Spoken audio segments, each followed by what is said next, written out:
Hello students, आपके सामने ये एक क्वेश्चन है। p equal to integration of f x d x limit a to b and q is equal to integration of mod f x d x limit a to b। If f x equal to e raise to the power minus x then which of the following is correct.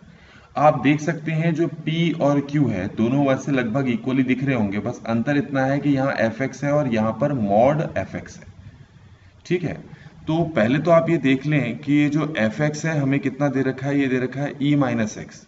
और आपको ये भी पता है कि तुम x की जगह कुछ भी पुट कर दो, ये एक्सपोनेंशियल जो फंक्शन दे रखा है इसमें तुम x की जगह कुछ भी पुट कर दो, मतलब नेगेटिव वैल्यूज पुट कर दो या पॉजिटिव वैल्यू पुट कर दो, एफ एक्स क्या है वो ऑलवेज पॉजिटिव रहने वाला है।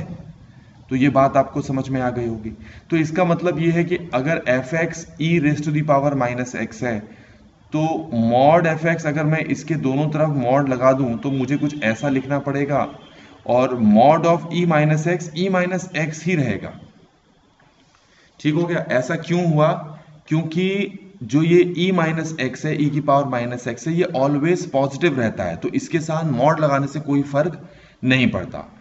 इसके कंपैरिजन में अगर आपको ऐसे दिया होता f x equal to x, तो यहां पर आप अगर मॉड लगाओगे, लिखोगे mod of f x equal to mod of x, तो मॉड ऑफ एक्स को आपको प्लस माइनस एक्स लिखना पड़ता, पर यहां पर उसकी जरूरत नहीं है क्योंकि एक्सपोनेंशियल फंक्शन ऑलवेज पॉजिटिव रहता है।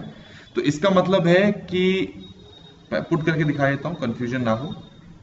ए से बी एफ एक्स की वैल्यू पुट कर दो, कितना हो गया e minus x d x, और यहां पर ए से बी यहां पर हो गया mod e minus x d x. और अभी मैंने बताया कि मॉड e माइनस एक्स ही रहेगा। अब देखो ये दोनों सेम है तो इनका इंटीग्रेशन भी सेम ही होगा, तो इसका मतलब डी ऑप्शन हमारे आंसर से मैच करता है। और इस तरीके से बच्चों ये वाला क्वेश्चन यहाँ पर कंप्लीट होता है।